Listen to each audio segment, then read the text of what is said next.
Hola amigos de AWS 101, ¿cómo están?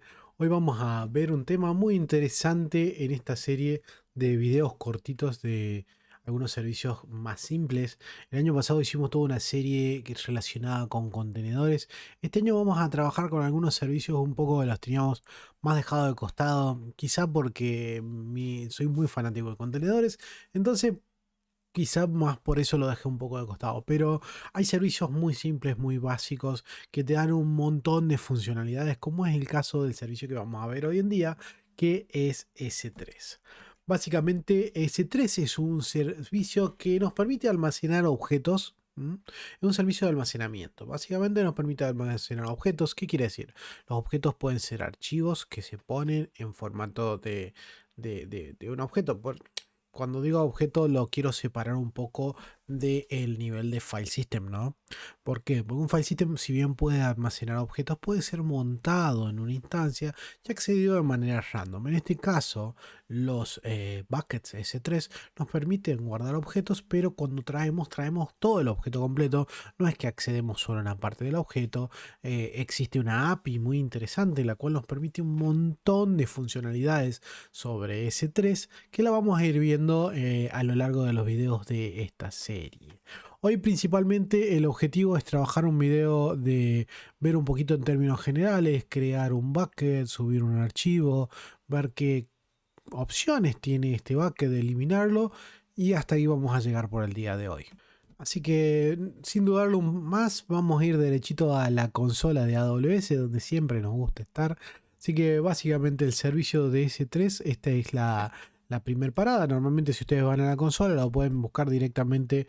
Si no lo tienen en el menú, pueden poner la palabra S3 y directamente lo van a buscar. Les va a aparecer algunas opciones. La primera es la que dice almacenamiento escalable en la nube.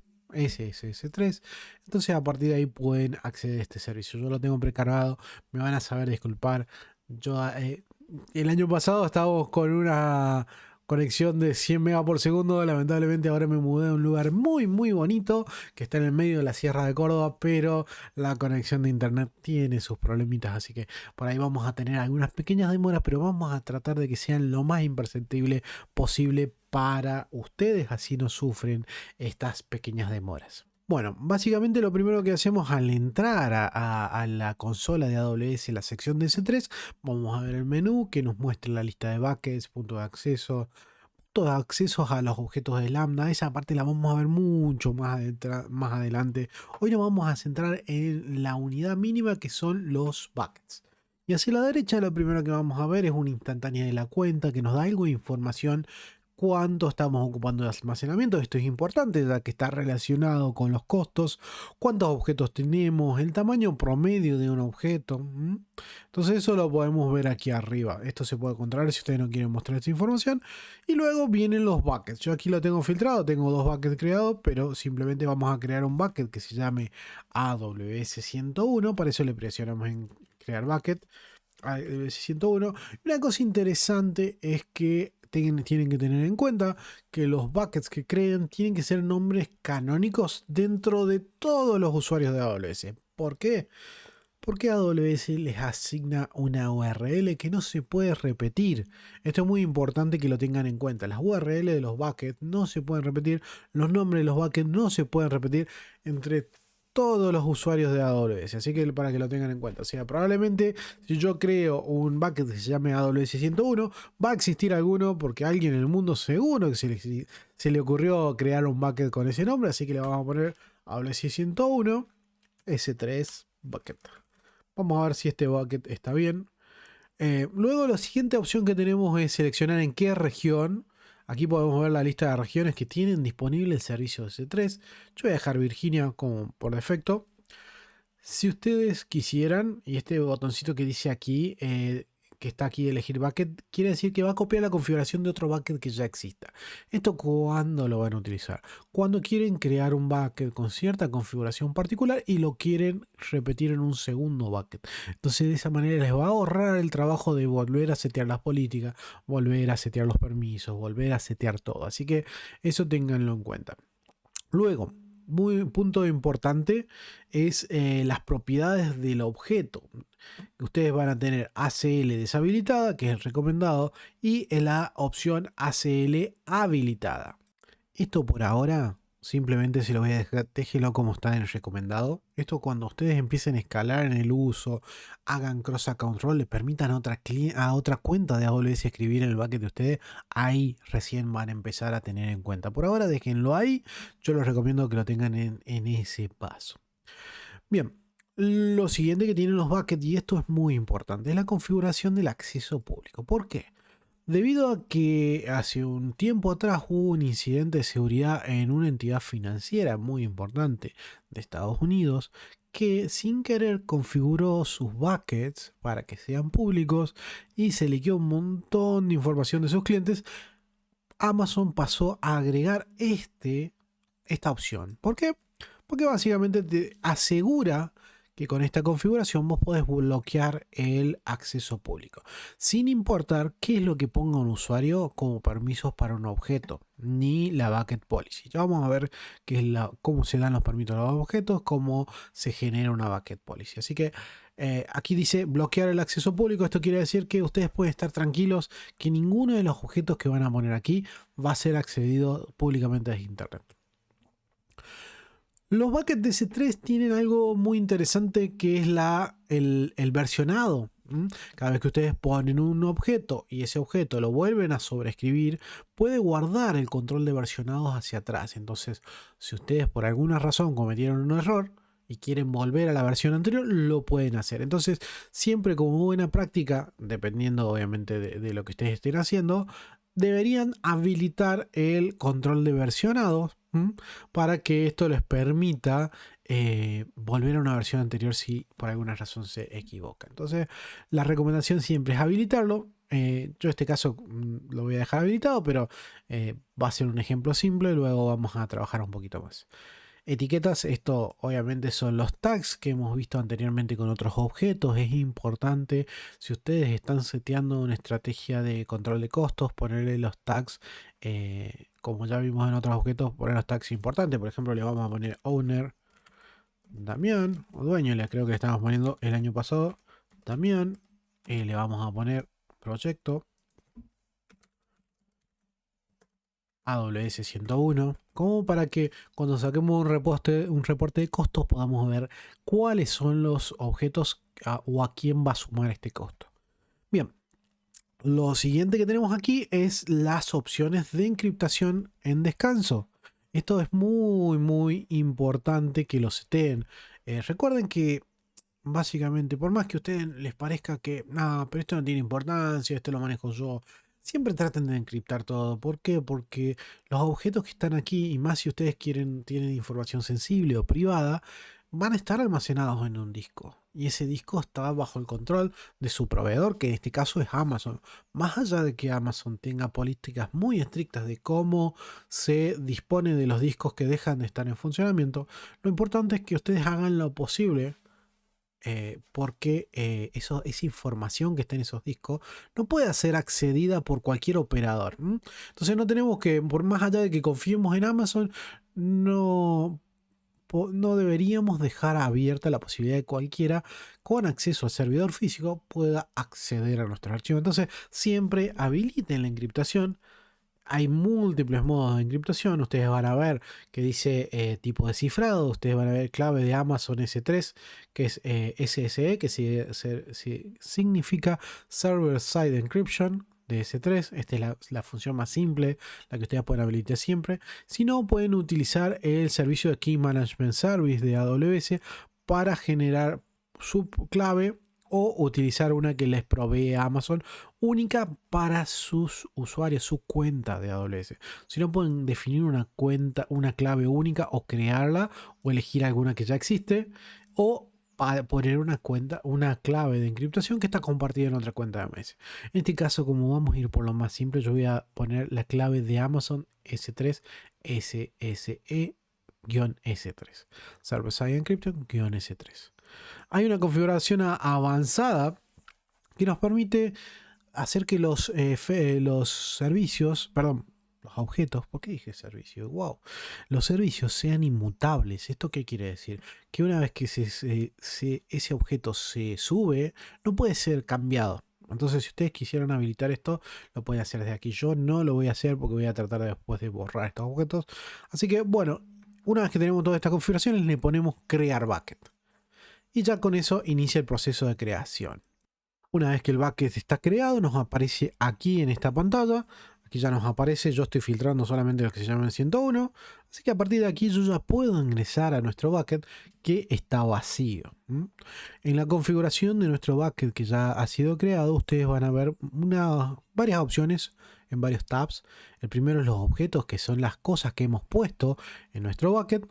Luego tenemos las propiedades de nuestro bucket, que básicamente es la configuración que definimos cuando lo creamos.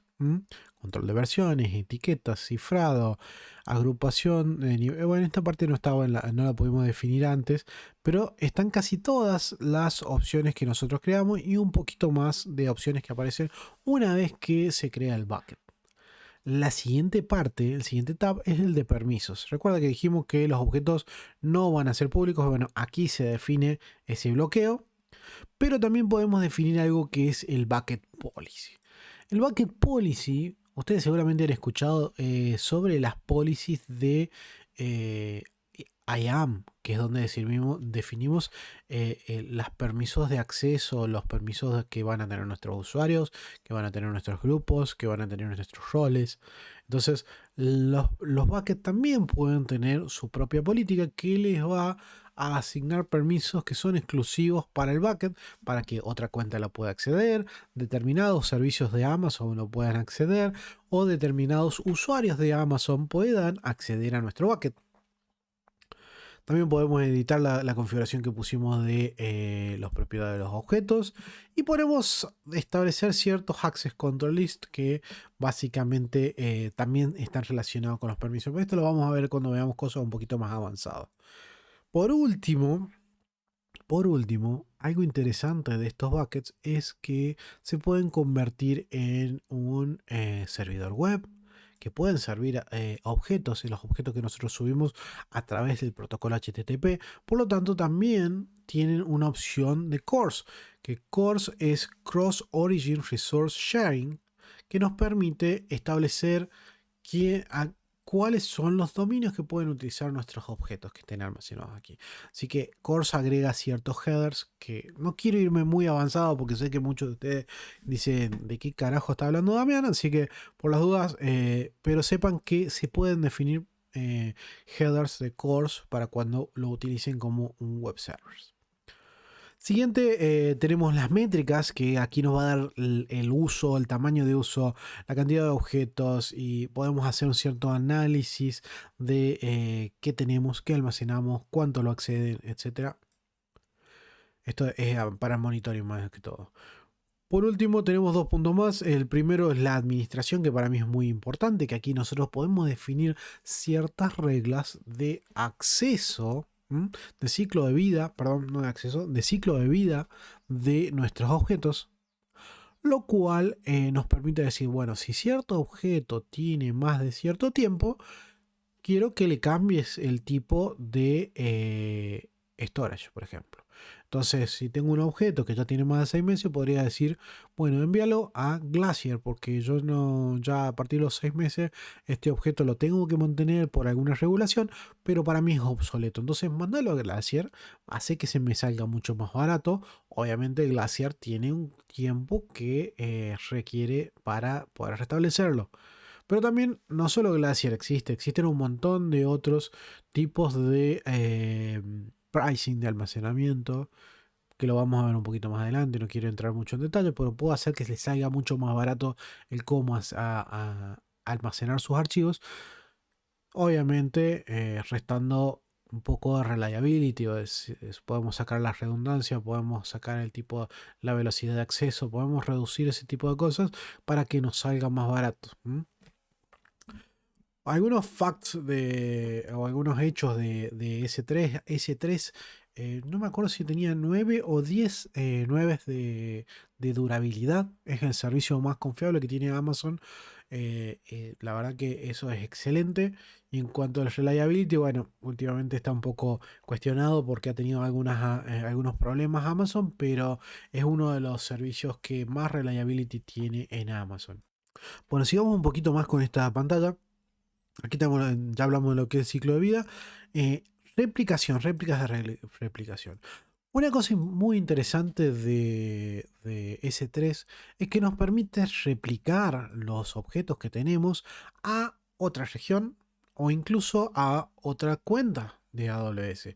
Entonces, de esta manera nosotros podemos establecer una estrategia multiregión para los objetos que tenemos almacenados en nuestro bucket, pero también podemos hacer una estrategia de disaster recovery donde vamos replicando los objetos que tenemos en nuestro bucket hacia otra cuenta de AWS que tiene otras credenciales, que tiene otros permisos y se van almacenando ahí. Entonces, si algún problema tenemos en nuestra cuenta principal, podemos contar con los objetos almacenados en nuestra cuenta secundaria.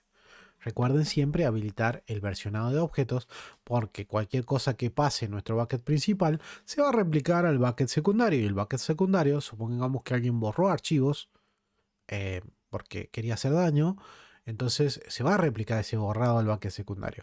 Pero si supongamos que aquí nos olvidamos y que esa persona también borró directamente el bucket, ese borrado no se va a replicar a la siguiente cuenta. Si se borraron los archivos, ustedes lo van a poder restablecer de las versiones anteriores. Entonces eso es importante.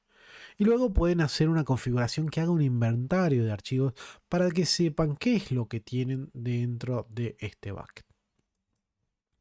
Por último tenemos la configuración de puntos de acceso. Básicamente, para no confundirlo, no vamos a ir mucho más adelante en esta parte, pero básicamente los puntos de acceso son, se podría decir, conjunto de configuraciones que ustedes pueden configurar en su cuenta para simplificar el acceso a los datos que tienen almacenados en S3.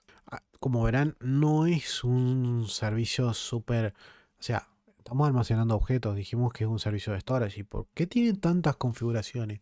Porque la verdad que es un servicio muy flexible que nos permite un montón de cosas y ya van a ver que no siempre el almacenamiento es su uso principal. Así que nos vamos un poquito para la página principal de S3 y vamos a ver qué tan simple es subir un objeto desde la consola de AWS a S3.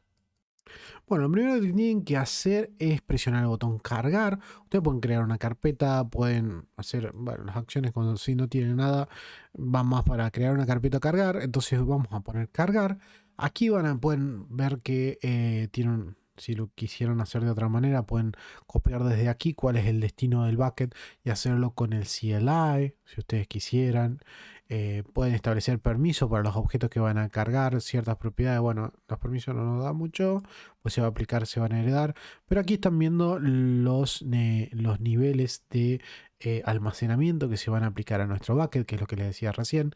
Si ustedes no saben cuál, déjenlo en estándar o pónganlo por agrupación por niveles inteligentes, que básicamente en inglés esto se conoce como el Intelligent Tiering, que le da va variando el tipo de almacenamiento según cuánto se accede al objeto. Así que eso sépanlo. Aquí también les da una información de cuánta redundancia tiene, cuánto es la duración mínima del almacenamiento, ciertas cosas para que lo tengan en cuenta. Bien, la parte de cifrado que les decíamos recién, que se puede poner por objeto o por bucket.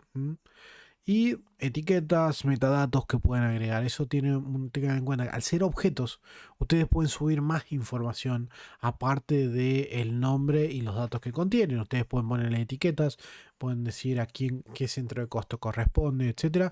O también pueden poner metadatos que son básicamente ciertos datos que son una clave y un valor. Entonces, eso a la larga les puede servir para identificar sus objetos. Bueno, una vez que setearon esas opciones que tienen más abajo, directamente pueden venir a agregar archivos o agregar una carpeta completa con archivos. Eso está muy interesante. Nosotros lo que vamos a hacer, vamos a agregar un archivo, como para terminar la sesión de hoy, que básicamente vamos a apretar el botón agregar archivos. Nosotros lo que vamos a hacer hoy para esta sesión, lo que vamos a apretar es el botón agregar archivos, lo que nos va a permitir agregarle, cargarle archivos a nuestro bucket. Vamos a cargar un archivo, vamos a ver cómo queda ese archivo almacenado y cómo lo podemos acceder. Para eso yo voy a reciclar un poquito de archivos que ya teníamos. Por ejemplo, voy a subir aquí en Hola AWS101, voy a subir este index y este Dockerfile que utilizamos en la sesión en una de las sesiones de AWS101 anteriores. Entonces, básicamente aquí están agregados a mi página de cargar. Tengan en cuenta que ustedes una vez que lo agregan aquí, esto no significa que los hayan cargado. Ustedes tienen que hacer esa carga posteriormente. Entonces, ¿cuándo? Confirmándole acá abajo. Tienen dos formas de hacerlo. Una como lo hicimos recién, o pueden, si tienen una ventana en los archivos, lo pueden arrastrar y largar en este cuadradito punteado que está acá arriba y eso los va agregando. Entonces, aquí tienen toda la configuración y como decíamos recién, la parte de permisos no nos deja tocar nada porque tenemos bloqueados los permisos para que no los podamos cambiar. Entonces, por ahora le vamos a dar cargar. Y esto va a subir nuestros objetos. Aquí arriba van a ver una barra de progreso que nos va a decir cuánto demoran en cargar nuestros objetos. Y al final se va a transformar en una barra verde. Y abajo van a ver el resumen de esta carga, cuántos archivos se cargaron, cuánto pesan, si fue realizado correctamente o no. Y una vez que ya está, le dan cerrar. Entonces aquí van a ver los permisos de nuestros archivos. Básicamente nuestros archivos están ahí. Y eso es todo. Básicamente ya tenemos los archivos cargados a nuestro bucket. Así que si ustedes quisieran hacer alguna acción sobre estos archivos, los pueden tocar. Aquí van a ver todos los permisos que tienen. Como les dije que son objetos, los objetos tienen atributos.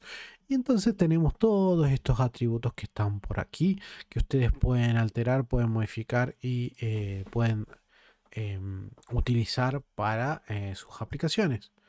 Esta es la parte de versiones. Si yo subiera un cambio, van a ver que acá tienen varias versiones y podrían revertirlo. La verdad que es bastante interesante. Para descargar este objeto lo pueden hacer desde aquí. Recuerden, también pueden copiar la URI. La URI sería la URL que les permite, lo voy a pegar aquí como para que lo vean, esta URI que pegamos aquí, o la voy a pegar en el browser mejor dicho, empieza con S3, dos puntos barra barra, porque esto es el protocolo, luego viene el nombre de nuestro bucket y luego viene el nombre de nuestro objeto. ¿Cuándo van a utilizar eso? Cuando ustedes quieran descargar ese objeto utilizando el CLI o accederlo desde una aplicación utilizando, por decirles algo, utilizando el SDK. Yo aquí, por ejemplo, voy a abrir un Closed Shell y en ese Closed Shell lo que vamos a hacer es tratar de descargar este archivo que ya tenemos en S3, que acabamos de subir de nuestra máquina, y el Closed Shell está ejecutando en AWS, no en nuestra máquina. Entonces, lo que vamos a hacer, aquí vamos a hacer AWS. Primero vamos a probar que nuestro CLI esté funcionando correctamente. STS get color identity. Vamos a hacer esto, vamos a verificar, estamos logueados con AWS, entonces vamos a ver. No presionen control W para borrar una línea porque les va a cerrar la terminal, como a mí. Así que les dejo ese tip y van a tener que volver a cargar su Closed Shell. Pero bueno, por suerte carga rápido la segunda vez. Entonces vamos a hacer AWS S3, que es el comando que les va a servir para utilizar el CLI de S3, y luego le vamos a poner ls como para listar. Esto es muy similar a la terminal de Linux. Y vamos a copiar, donde está AWS 101, vamos a copiar el objeto de uno de nuestros de los objetos que subimos. Entonces copiamos la URI de S3 y la vamos a pegar aquí. Entonces, pegar. Eso nos permite así. Entonces lo que vamos a hacer, le voy a borrar simplemente aquí para que veamos el contenido primero.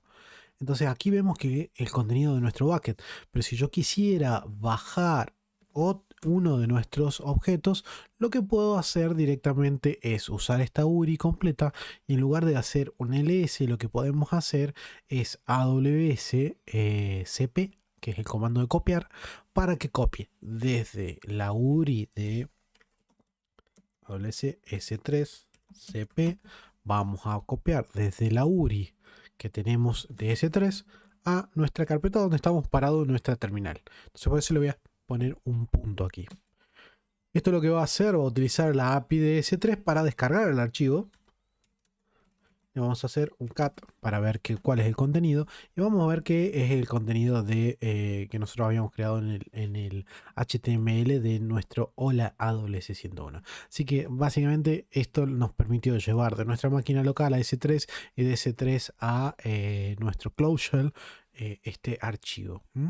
Si ustedes quisieran borrarlo desde aquí, ustedes también pueden usar muchos comandos. Si ponemos aquí AWS S3 Help, van a ver todos los comandos que ustedes pueden o tienen disponibles dentro de su CLI. Tiene una ayuda bastante interesante, está en inglés para que lo tengan en cuenta. Pero bueno, van a ver todas las opciones que ustedes pueden hacer con este CLI que les va a evitar tener que utilizar la consola. Ven, por ejemplo, tienen cpmb, que es para mover o renombrar, rm, que es para borrar. Tienen otros comandos muy interesantes que son el sync, por ejemplo. Les va a permitir hacer un sync de sus archivos de toda una carpeta de su máquina local a S3 o viceversa. Hay un montón de opciones que las pueden encontrar en esta documentación o la pueden encontrar en la documentación web que hay para el servicio de S3 y para el CLI de S3. Entonces yo voy a salir de la documentación y vamos a volver a ejecutar el comando ls para ver el contenido. Perdón que vaya haciendo esto, pero yo cerré la terminal sin querer recién, así que aquí vemos el contenido. Lo que vamos a hacer, por ejemplo, AWS S3 RM, que nos va a permitir borrar un objeto. Voy a copiar de nuevo el string y no me lo copia completo. No quiero borrar el index, así que voy a pegar solamente a esta parte y voy a borrar el Dockerfile, porque la verdad que si yo quisiera guardar los archivos HTML y no quiero borrar el Docker, no me ande el copy, le vamos a poner Dockerfile, vamos a borrarlo. Entonces esto nos permite operar con la API de S3. Entonces si yo vengo a la terminal de S3 y voy a los objetos que están en el bucket, solamente voy a tener el index HTML. Pero si ustedes recuerdan, nosotros teníamos objetos que tenían versionado. Entonces nosotros deberíamos poder acceder a estos objetos que han sido eliminados. Y ustedes se preguntarán, ¿cómo hago para recuperar los objetos que eliminé? Bueno, básicamente la forma más fácil de recuperar objetos que se han eliminado, cuando tienen versionado habilitado. Si no tienen versionado habilitado, olvídense, no los van a poder recuperar. Y si lo tienen y se eliminaron todas las versiones anteriores, tampoco lo van a poder hacer. Entonces, para ello tienen que activar aquí donde dice mostrar todas las versiones. Tildan aquí. Y esto le va a traer todos los objetos con versiones anteriores. Entonces aquí van a ver cuáles son cada objeto que ustedes tengan. Le van a aparecer todas las versiones que tengan. Entonces yo quiero recuperar esta versión. Entonces debería estar aquí, compartir, calcular. Lo puedo descargar, pero déjame ver cómo se recuperaba. Debería estar aquí por algún lado en el menú de acciones. Descarga como... Bueno, ya tenemos algo bueno que es el descargar como. Eso nos va a permitir descargar el objeto en el formato original, calcular el tamaño, etcétera. Pero vamos a entrar al objeto a ver qué nos dice, a ver si tenemos alguna opción. Hubiera jurado que tenía una opción que era restaurar, pero creo que capaz que lo soñé. Clase de almacenamiento, configuración de la metadatos. A ver, acciones del objeto, descargar como, compartir URL prefirmada, calcular el tamaño total, acciones. No, al parecer no tenemos una opción directa para restablecer la versión anterior, pero sí nos permite descargarlo al objeto, descargar alguna de las versiones anteriores para luego volver a resubirla. Y esto nos va a permitir, si yo le presiono aquí, nos va a permitir descargarlo, nos va a permitir abrirlo. Si yo le hago clic aquí, esto en teoría nos debería permitir abrir el objeto en un nuevo tab. Se ve que no estaría funcionando. A menos que me lo haya pasado descargas. No veo que lo haya pasado descargas. No, no tengo nada de descargas, así que bueno. Puede valer salsa, deben decir por ahí. Así que lo mejor es descargar el objeto y luego, ahora sí me lo deja descargar. Y luego volver a subirlo a nuestro bucket de S3. Entonces guardan el archivo, después lo vuelvo a subir. No lo voy a hacer porque básicamente quería hacerlo simplemente mostrarle que se podía recuperar. Pero bueno, tema pendiente para AWS, mejorar la experiencia de usuario para la restauración. Por último, una cosa muy interesante que quería hacerlo, y con eso concluimos esta sesión de hoy, que ya estamos en los 30 minutos. Ustedes pueden compartir el archivo este o el acceso a este archivo a través de una URL firmada. ¿Qué son las URL firmadas? Una URL firmada es algo que les permite que alguien ajeno a su cuenta de AWS pueda acceder a su archivo y de esta manera descargarlo sin tener que acceder a su cuenta de AWS. Por ejemplo, yo voy a agarrar y voy a copiar la URL de nuestro archivo, la URL común, donde está aquí, esta que estamos aquí, que no es una URL firmada, la voy a abrir, Ctrl Shift P, creo que era en una navegación privada, y ustedes van a ver que nos va a dar un error de acceso denegado. ¿Por qué? Porque no estamos logueados en nuestra cuenta de AWS, entonces no podemos acceder a este objeto que es privado. Si yo quisiera compartir este archivo con alguien, y no quiero darle acceso a mi cuenta de AWS, pero sí quiero que acceda temporalmente a este archivo, y resalto esta parte de temporal porque son accesos temporales, entonces ponemos aquí compartir una URL firmada. Esto les va a permitir copiar, establecer un tiempo de cuánto dura en minutos, días, horas y días. Entonces vamos a poner una URL firmada que dure un minuto. La vamos a copiar, la generó, me voy a pasar aquí, la voy a pegar aquí. Como verán, es una URL muy larga y me carga mi archivo HTML en una navegación privada. Ahora, si ustedes dejan que pase el tiempo, yo voy a poner un poquito de pausa, así dejamos que pase el tiempo, esta URL va a caducar y luego me va a volver a dar el acceder. ¿Por qué es esto? Para que se puedan compartir objetos sin poner en riesgo la integridad y la seguridad de nuestros archivos. Entonces, ahora que ha pasado al menos un minuto, por lo menos de que creamos esta URL, si nosotros le hacemos un reload y vamos a ver si... Ahí está. Aquí dice Access Denied, Request has expired. Que quiere decir que venció el tiempo que teníamos para acceder a este documento. Entonces, de esa manera ustedes se pueden confiar que van a compartir un archivo por un cierto tiempo y luego ese acceso va a expirar. Esto principalmente es para compartir archivos de una manera segura o para acceder a archivos cuando ustedes desarrollan una aplicación. Pueden generar el acceso a un asset que está guardado en S3 o un archivo, por decir, guardado en S3 y que esto solamente sea para acceso privado. Entonces de esa manera lo pueden acceder. Así que bueno, con eso vamos a concluir un poquito la sesión de hoy. Para las próximas sesiones vamos a ver un poquito de cómo convertir a S3 en un web server estático que nos dé capacidades de almacenar a objetos, que los podamos acceder y como si fuera una página web en HTML, como lo hicimos recién, pero para casos públicos, cuando queremos que esto sea público. Una de las ventajas más importantes de S3 es que tiene esta capacidad de ponerse o configurarse como servidor web estático para objetos. Así que vamos a sacar un montón de provecho de esto. Les voy a mostrar la forma común y les voy a mostrar la forma correcta, que no es exponer solamente S3 con la URL de S3, sino que también es hacerlo a través de CloudFront, para que puedan acceder a S3 a través de la red de puntos de presencia de la CDN de CloudFront alrededor del mundo, y de esta manera aprovechar todas las capacidades de caché que les da CloudFront. Así que eso es todo por el día de hoy. Muchísimas gracias por sumarse, por haberse suscrito a este canal. La verdad que ya estamos llegando a 1500 suscriptores, un número que ni siquiera me lo imaginé el año pasado cuando inicié este canal, perdón, el anteaño pasado. Ya estamos a 1 año y 2 meses de que este canal inició. Hemos crecido un montón, vamos a seguir creciendo.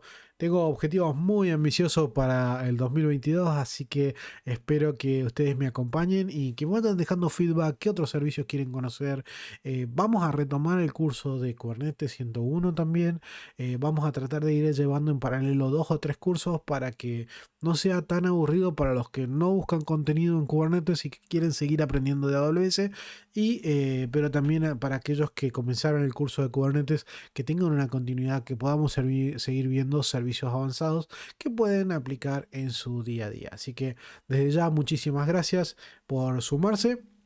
Recuerden, TerraCloud tiene búsquedas abiertas para sumarse como Site Reliability Engineer, como DevOps Engineer, así que no duden en contactarse a talents@teracloud.io o a través de la página web de TerraCloud, www.teracloud.io, o también a través de los perfiles de LinkedIn de Talents TerraCloud, o mi perfil o el de Florencia, que también estamos escuchando cualquier pregunta, cualquier duda, cualquier consulta. No tengan miedo en preguntar. Si quieren postularse, se pueden postular, eso no hay ningún inconveniente. No tengan miedo, no lo duden, aunque sea, juntémonos a charlar un ratito, le contamos las cosas, se podría decir, muy divertidas que hacemos en TerraCloud en el día a día, desde diseñar arquitecturas, implementar Kubernetes, desplegar servicios, empaquetar servicios con Helm. Hasta, mira, hasta hemos hecho algún controller alguna vez, así que hay cosas muy, muy divertidas que se hacen, que hacemos en nuestro día a día y que aprendemos todo el tiempo. Así que no se pierdan esa oportunidad de sumarse a un equipo súper pujante que siempre te desafía y que siempre está buscando tu crecimiento profesional, que te paga las certificaciones de AWS, que te busca entrenarte para que sigas mejorando y para que sigas ganando skills todos los días. Así que no lo duden, súmense al equipo, contáctenos a través de la página web, del mail o de los perfiles de LinkedIn. Así que desde ya muchísimas gracias y gracias por volver al canal de AWS 101. Nos vemos en la próxima sesión.